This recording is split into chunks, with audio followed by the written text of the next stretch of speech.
ideas, I guess, approaching this game number 2 here. Once again, I'm Nice2, joined here on desk with Ingan. We got to talk about the compositions, man. I was wondering because Leo was going there too. He's like, Coach Pan was making a swooping motion for the R low, the R lot. But then I don't think there's a sweeping motion for Guinevere, man. Like, it's been a minute that we've seen Guinevere in the roam. I haven't seen. Was Guinevere used, or this is the first time again? For the season? For this season. For the season, she might have popped up maybe once earlier in the weeks here, but it's just, you don't see it that much. Yeah. We'll see, because Light has been a Guinevere user at the roam, and they honestly need a catch onto Oheb or even forces Purify. And with the Spatial Migration, Violet Requiem combination, you know, it's going to be an easy job for Light. Right. There was a jump right there, already burning the flicker from Perks. And that's, again, something we have to talk about, too, because if you guys missed game number 1, Perks was a big part of why a lot of the set potential was there and why it looked like a very clean game from BLACKLIST International in game 1. Yeah. We'll see if there's going to be an adjustment or an answer, I would say, from RSG. Maybe Guinevere fits into that puzzle. You also still have those 2 Purifies. Here comes the first jump onto Lord JM. Has to use the flicker to evade. Now BLACKLIST trying to fight back. Okay, if Light continues that aggression, it's gonna be a hard game for Lord GM because again, there is you need the position, you need to get the brushes right, you need those unexpected penalty zone plays, especially with a flicker and Light goes in once again. It's flashbacks from yesterday. What'd they do to Julian's damage? They said it was a nerf. well, you don't feel it when Erad or MP the King's using the Julian. I'm going to have to go through the code now at this point and look to see if it was actually a nerf. Julian just feels like he's doing too much, man. I don't know. Part of the damage. But that's already an objective being secured here, taken now, RSG. And part of this, you know, going back to what you were saying as well, some of the initiations that can happen and how things fall into place, I think part of this is, Here goes another jump. Now Oheb has to use the Purify. And this is what we were saying. With this Guinevere pick, it's easy for RSG to pop the Purifies of BLACKLIST. For Haji, for Oheb, with one jump. You don't even have to commit the Violet Requiem because there's a lot of follow-up coming in from RSG. One Spatial Migration and the burst from the Julian. We don't know what they did to his damage, but I think it's going to be enough to force Oheb and Haji to pop the Purify right away. This could work in a couple different ways here, Ingan. The way I see it is like, number one, Light's already doing a great job at finding, you know, the spatial migration, but let's say you play into the Glorious Pathway. It slows everyone down, plus the real-world manipulation. Oh, it's a Light could actually just wait and then find the right targets. Otherwise, it works vice versa, where he is the one finding that pick-off potential and everything else. So this time around, I feel like RSG has layered that kind of the safety lock, if you will, because our panelists mentioned it. Like, Nibor on the Hylos last game wasn't, you know, it's not what we're used to seeing. Like, he is that type of player that is able to be a little more aggressive, get the setups himself, and that's why BLACKLIST went out and banned all his heroes. You know, he doesn't get the Edith because Nibor's best performances so far has been on the Edith. Yeah, especially, I remember Umi mentioning this a while ago in the Talent Lounge that whenever Nibor has the Edith, has the flicker, automatically he makes plays right away. He goes. There's no patient game when it comes to Nibor's Edith. and that's the thing. You're not going to do that with a Hylos or the Revitalize. Yeah. Like, they're going to see you coming from a mile away. You're going to drop down. Literally. And, yeah, literally. Like, you're highlighted on your pathway, all glorious-like, literally. And then, you know, so you don't have that surprise factor that you see from Nibor's Edith before in the weeks prior. So I feel like, again, going back to this fact where they have the Guinevere and even the Eve, who also has somewhat of a struggling win rate, this is all layered well. And then, you know, the damage profile that you have between the magic and physical because of you have a Julian with the Eve and then you have the Moskov. RSG has covered their boxes and the bases. This should be enough to get them hopefully to a Game 3 because that's what they need. Remember, both these teams are in pretty big stakes for getting to the playoffs here. Light commits the spatial migration combination onto Perks. Look at the damage coming in from RSG. All of a sudden, Perks is gone. It's the Glorious Pathway signal for Nibor just to zone out BLACKLIST as RSG works on the turtle. That's a good play. That's a good pickoff coming in from Light. Yeah, great usage. Once again, that we were talking about there earlier on. Second turtle being secured already. So right now, RSG in control of the game, much better than what they had to deal with the previous one. And MP the King's going to have a much harder time this time getting, to that snowball potential that he got in Game 1 with the Hayabusa. So you can see the difference, the shift, and even the game plan here for Blacklist International. Okay. Okay, OHEB goes in with Blazing Duet just to clear out, but look at the damage, though. Okay, so this time, Blacklist is actually on the passenger seat. Although things can change with one setup coming in from Perks or Lord JM, again, it's all about who sets up first. Because even if Perks manages to set up 3 onto the backline, if RSG manages to catch OHEB once again or Haji, it could be game over right away for every single clash. When you talk about it that way, and part of this is like the Claude. I know we heard this pretty extensively yesterday, and now that it was picked up today, the Claude gets online faster now. Yeah. I think it was Redmar originally that was just very adamant on saying, like, yeah, now you just need the 2 items. You don't actually need that trinity of the item set anymore, where Claude is actually a pretty big threat.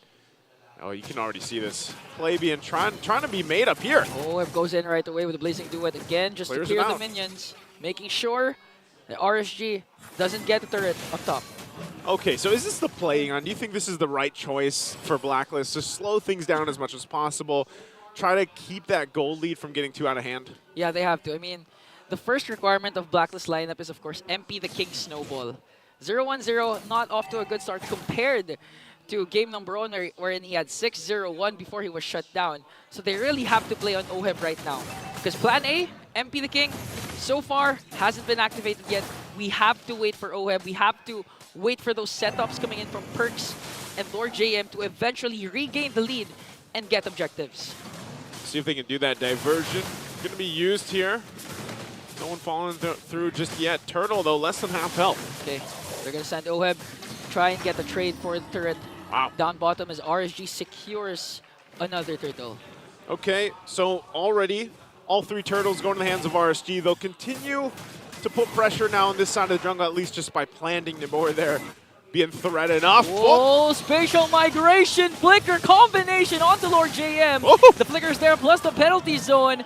Real world manipulation not going to be enough to bring him down, but that was 2 major resources for Blacklist expended. I mean, for RSG, they used basically three things. Yeah. The flicker, the requiem. Oh, okay, Kosei's going to be fine, I think. Yeah, even with the fracture. So they got the turret. But yeah, real world manipulation, spatial migration, plus the flicker, and still Lord JM survived. Yeah, he had to burn his, but ultimately, at least, he's still sitting on that 0-0-0 on the Trizla. Yeah, and you can actually see the effect of the buff on the Nolan, the slow on the fracture. Almost got Kosei there. Pretty deadly, yeah. I think it's 30%. 30%, yeah. 30% slow. And right now, you're going to see that Nolan like pop up more, especially if it doesn't get banned out. Yeah, if it doesn't get banned out. I mean, it was, I can't remember if it was all games yesterday that we saw it picked up, but, you know, for the most part, it's just going to be something that you have to keep in mind. But already this Tier 1 pushed in, OHEB finally getting it down, and also on the flip side, the same thing is going to happen as Kosei picks up the one on the bottom side. Both teams are trying to get that space to work with. At this point in the game, when you get ready for that first Lord, you really need to have the space to move around on the map. And so you start focusing on these Tier 1 turrets. And this is where the utilization of a diversion could come into handy too. You obviously send out OHEB, he comes back with the BMI. Yeah. We saw this combination as well, just like earlier, it was the Hayabusa. Now it's going to be the Claude, and that's something that still RSG has to deal with when it comes to managing the waves around these Lord dances, these Lord shuffles, like the way you like to call them right now. Yeah, eventually, for sure, Haji's gonna be sending perks, not OHEB anymore. Like similar to what Omega's been doing with the Louis combination, whether it's a BLCK or whatever, as RSG works on this Lord. Good zone here. Coming in from Namor, Lord JF still can cast that penalty zone. As MP the King tries to wait for the perfect opportunity. He does cast it, but not going to connect onto any one fracture. And OHEB goes in with a blazing duet! Look at that, connecting onto 2. The first man down is Namor. RSG Light has to walk away as Ira tries to get away also. As Lord JM will fall. Kosei working on Perks, but here comes MP the King with the fracture to bring down 2. Oh, that was so well timed and orchestrated. BLACKLIST gets the Lord. MP cleaned that up. He goes on the chase, and then, I mean, he even picks things up. He's going for more. MP goes in with the fracture. Ira did not see that coming. I'll say it again. It was well orchestrated. The diversions with MP the King are on point right now. And now they're going to play around the Lord down on the bottom side. So RSG, their heads on a swivel, and their neck's feeling a little sore at this point. You know, we've been asking, what did they do to Julian's damage? I think the proper question is, what did BLACKLIST do all of a sudden? Dominating week 6. I mean, this is the same lineup they stuck with ever since week 3, week 4, when they finally found the code. And I think this time, this is really the code that BLACKLIST wants, that BLACKLIST needs as they work on another diversion. What a fast rotation from the agents. This is how you use the Loi Yi. Diversions, so valuable. Even with, you know, back when we had that major patch come through, and she had a little bit of a change to the ultimate. I think it was the cooldown of it. Yeah, got longer. Yeah, but still, like, you can see how much usage you get being able to just kind of transverse through the map. So right now, taking a look at the items too, things are falling in place. You already have that Trinity set, of course, for Oheb. We saw the damage potential there. MP the King also has pretty much the items that he needs in terms of damage. There's the defensive one we were looking for from Oheb. He's got the Wind of Nature. So these are going to make it a little bit tougher than it already has been for RSG Philippines. Nothing massive. Again, we're only talking about a small lead, you know, 2,000 gold, but the way the team fights are going makes it seem way different than just the 2,000 gold difference. Yeah. And so for the struggle here for RSG Philippines is really keeping an eye on everything, honestly. It's more so of like, not just looking at, oh, here's the objective, here's the Lord, but also, where is Haji sending? And who is he sending to cut us off or get, you know, to the back line or put some pressure on us? Okay, who is he going to send this time? I think it's a diversion. Yeah, literally just which works as well, right? Yeah. I'm going to divert you with a diversion. The question to your answer, I think, if you start sending perks, just like how Omega does it with Ugir and Chakno, it's going to be a huge problem. Even if Kosei and Aqua pops their Purify, once the Implosion play casts, Lord JM still has the penalty zone plus the Flicker. They have a lot of catch. Crowd control. Yeah, they have a lot of catch. I mean, at this point, even MP the King doesn't need crowd control from his teammates because he literally can just burst down anyone with the Fracture. He can, and this is what you have to do. You have to have some of these defensive items being picked up by RSG, so Nibor does get the Radiant Armor. But now they're facing themselves against once again, the dance-off, the shuffle-off for the Lord. The BMI diversion play, just like what we saw with Hayabusa. Yeah, they're just going to keep doing that just to gain a slow push onto the opposite lane of the Lord.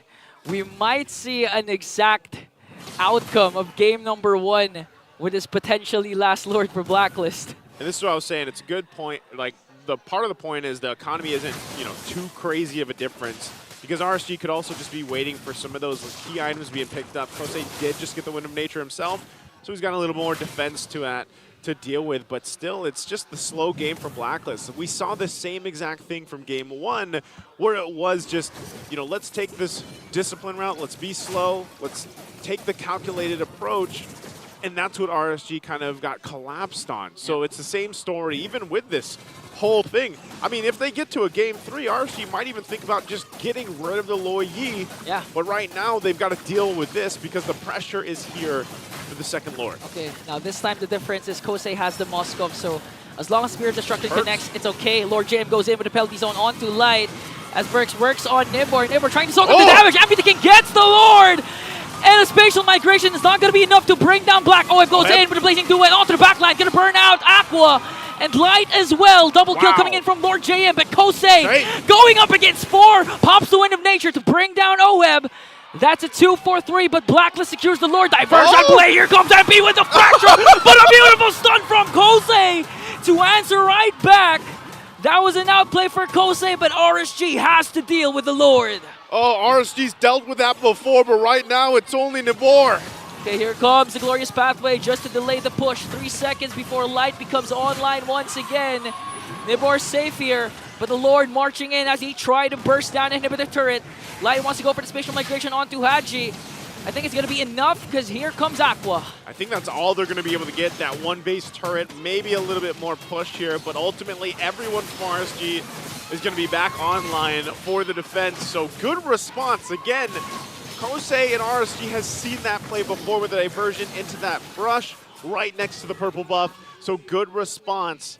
Because if MP stayed alive in that exchange, it's over. They probably would have been over as they punched one in. So they're going to take some more, though, of course, from RSG. But RSG ultimately still in this game, still able to make something happen and have this comeback. I know, if RSG manages to come back from this game, that was the game-winning moment, honestly, for Kosei. For Kosei, yeah. Spear of Misery catches MP the King, goes up against 3. And even prior to that, he was able to take down Oheb because he knows that Oheb was casted already as Wind of Nature once he went in with the Blazing Duet. That's why he has more kits. He had the Wind of Nature to bring down Oheb, eventually outplay MP the King, but Haji finishes him off. Now RSG, if they manage to just get another beautiful pickup from Light, they could extend this game. They can definitely extend it. And now you see the Immortality starting to come into play too, just picked up here by Perks. So he's got that available, and usually when Perks does have that Immortality and he has the Flicker available, he starts to take some of those chances if he has to. Again, the game plan for Blacklist could be a little bit different than what we saw previously, even yesterday where Perks was playing the Tigreal. So at this point, RSG still has to be on high alert throughout this game. You can see the push trying to happen there on that bottom side. Really, with one base turret down, Blacklist can still do the same thing. By the way, grab your emotes while you can, but they're going to have to defend. Okay, Real Romanation has to be casted. Haji got bursted down! The slows coming in from Aqua. Wow. Huge pickoff for RSG. Good pickoff. And you're 10 seconds away from the Lord, so I'm not sure on the call there. Haji, he ends up going through, tries to get out, and now they're down a member. So Blacklist has to delay this, because if they don't delay it... All right, spatial migration. He's going to go on to Perks. He has the Immortality, though. Has the Sacred Hammer to walk away. Hasn't been popped yet, but Kosei goes in. Glorious Pathway. Lord J answers right back with a penalty zone. MP the King trying to burst down Nimbor here as RSG works on the Lord. Kosei trying to keep Blacklist at bay here as they work on this Lord. Trying to delay it. You're going to delay Lord James. He has Haji's no penalty up. zone. Haji's up. Perks as well. Here comes Perks. Perks will be bursted down as Aqua gets the Lord. And the Raiders all of a sudden with the answer. Oheb with the Blazing Duet. It's not going to connect though. And again, this is what we were saying. Just a good setup from Light is all you need to turn things around. That was messy. That was, I mean, there was so many disconnects there from Blacklist International in the last minute and a half or so that it looks like they were scraping to try to find something out of the exchange, and ultimately they lost a whole lot. And as they're going to continue to lose a whole lot now that this push from RSG is going to happen, and this is where possibly they could end up flipping the switch and get them to a Game 3. Oh, they're sending Oheb.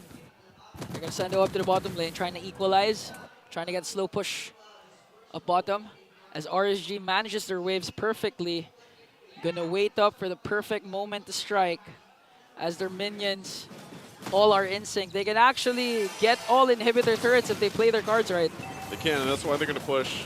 Get this tier 2 in the mid down. Lord making its way. They all managing the waves to get lined up here. And that's the thing. Irad also pushed that in a little bit further. So now they're going to have to also deal with that bottom wave. But right now, the focus here on the top lane. There they go. Losing the turret already. Lord still has to be handled. How do they defend? Problem is Perks, Lord JM, they don't have their flickers ready yet. They can't go for those miracle setups as they work on the Lord. They bursted it down, but the problem is their inhibitor up top is now gone as RSG tries to work on the middle lane and the bottom lane simultaneously. I'm not sure if RSG actually wants to force this all the way unless they're able to. Flicker. Wow! Spatial migration onto 2, plus the real world manipulation. OF though with a Blazing Duet to bring down 3.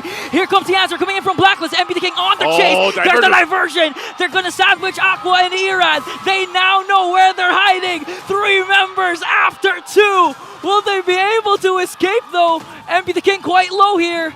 Haji It's so risky. Oh, Ira goes in. MP the King as well pops his immortality. Does he have the Winter Crown? No, he doesn't, as Haji picks up the kill. And it's only Aqua right now to defend against this, so he's got to clear this out, because here's the push. Okay. Aqua pops his Purify and the Winter Crown. MP the King just moments away from bursting him down. He has the immortality. It's going to be popped, though. They have minions onto the middle lane. Penalty zone plus all the ultimates. Momentum for the Agents, as all their games this week